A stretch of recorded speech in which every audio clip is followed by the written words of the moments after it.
Eventos Finais, capítulo 10. O pequeno tempo de angústia. Um tempo de angústia antes que termine o tempo da graça.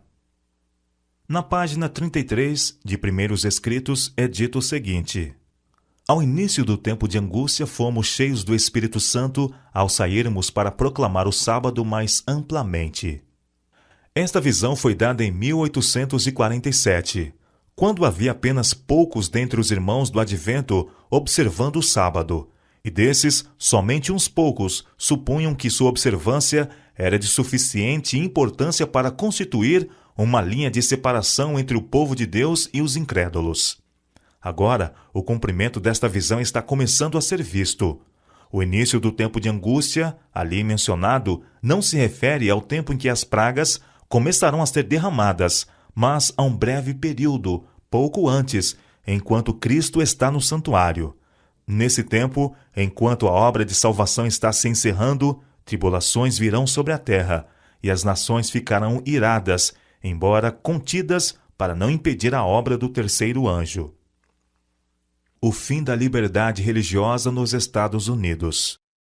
A lei de Deus, pela intervenção de Satanás, irá ser invalidada. Em nossa terra de alardeada liberdade, a liberdade religiosa terá o seu fim. A luta será decidida no que toca ao assunto do sábado e agitará o mundo inteiro. Uma grande crise aguarda o povo de Deus. Muito em breve, nossa nação procurará impor a todos a observância do primeiro dia da semana como dia sagrado. Ao fazer isso, eles não hesitarão em compelir os homens contra a voz de sua própria consciência, a observarem o dia que a nação declara ser o sábado. Os adventistas do sétimo dia travarão a batalha pelo sábado do sétimo dia. As autoridades nos Estados Unidos e em outros países se levantarão em seu orgulho e poder e farão leis para restringir a liberdade religiosa. Os protestantes dos Estados Unidos serão os primeiros a estender as mãos, através da voragem, para apanhar a mão do espiritismo. Estender-se-ão por sobre o abismo, para dar mãos ao poder romano. E sob a influência desta tríplice união, este país seguirá as pegadas de Roma, conculcando os direitos da consciência. A Igreja e o Estado se opõem ao povo de Deus. Todos quantos não se curvarem ao decreto dos concílios nacionais e obedecerem às leis nacionais para exaltar o sábado instituído pelo homem do pecado, para menosprezar o santo dia de Deus, sentirão não somente o poder opressivo do papado, mas do mundo protestante, a imagem da besta. As organizações religiosas que recusam ouvir as mensagens de advertência da parte de Deus estarão sob forte engano e se unirão com o poder civil para perseguir os santos. As igrejas protestantes se unirão com o poder papal para perseguir o povo de Deus que guarda os mandamentos. Esse poder, semelhante a um cordeiro, se une com o dragão para pelejar contra os que guardam os mandamentos de Deus e têm o testemunho de Jesus Cristo. A Igreja apelará para o braço forte do poder civil, e nesta obra unir-se-ão romanistas e protestantes. Perante os tribunais. Os que viverem durante os últimos dias da história terrestre saberão o que significa ser perseguido por causa da verdade. Nos tribunais prevalecerá a injustiça. Os juízes recusarão ouvir as razões dos que são leais aos mandamentos de Deus, porque sabem que os argumentos em favor do quarto mandamento são irrefutáveis. Eles dirão: temos uma lei, e de conformidade com a nossa lei, ele deve morrer. A lei de Deus não é nada para eles. Nossa lei lhes é suprema. Os que respeitam essa lei humana serão favorecidos, mas não serão concedidos favores aos que não se submetem ao falso sábado. Se formos levados aos tribunais, devemos abrir mão de nossos direitos, a menos que isso nos ponha em conflito com Deus.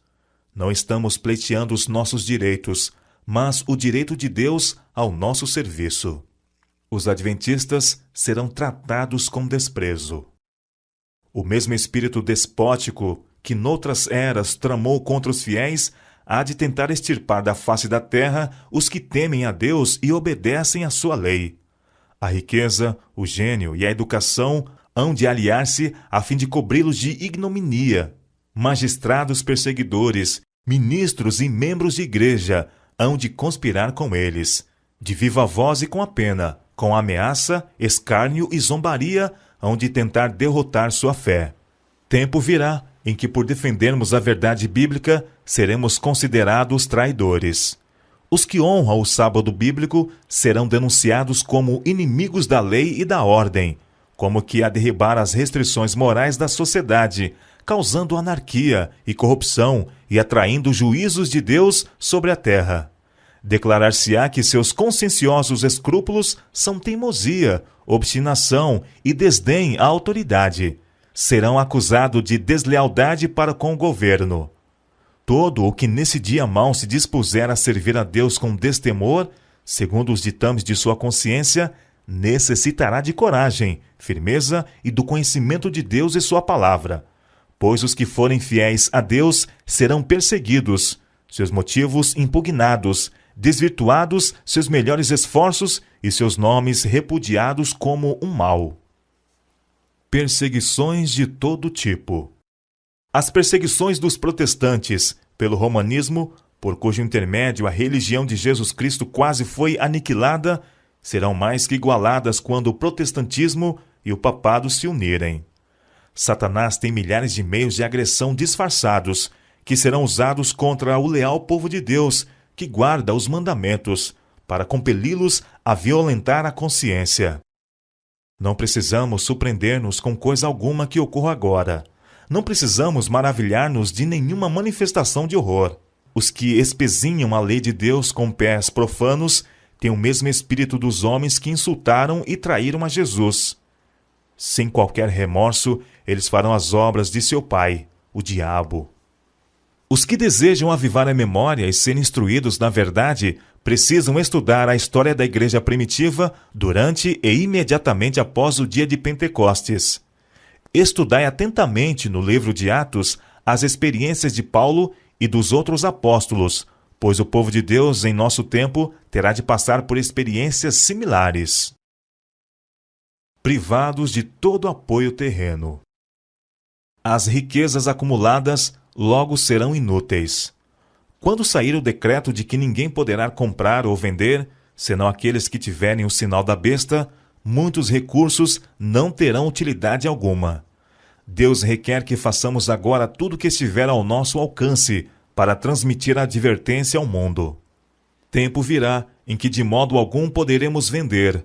Logo sairá o decreto proibindo os homens de comprar ou vender a qualquer pessoa, senão aos que tenham o sinal da besta.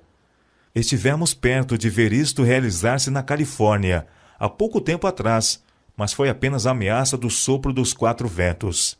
Até agora, eles têm sido contidos pelos 4 anjos. Não estamos bem preparados.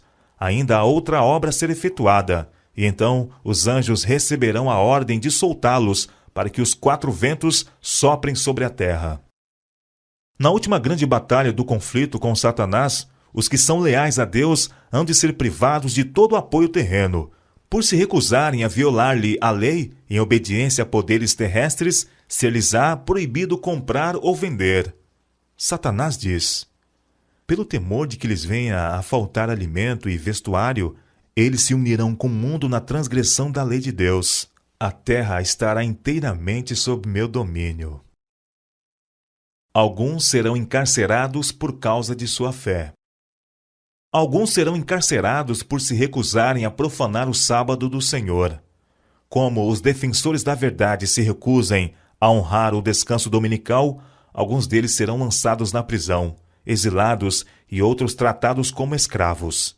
Para a sabedoria humana, tudo isso parece agora impossível, mas, ao ser retirado dos homens o Espírito de Deus, o qual tem o poder de reprimi-los, e ao ficarem eles sob o governo de Satanás, que odeia os preceitos divinos, hão de acontecer coisas estranhas.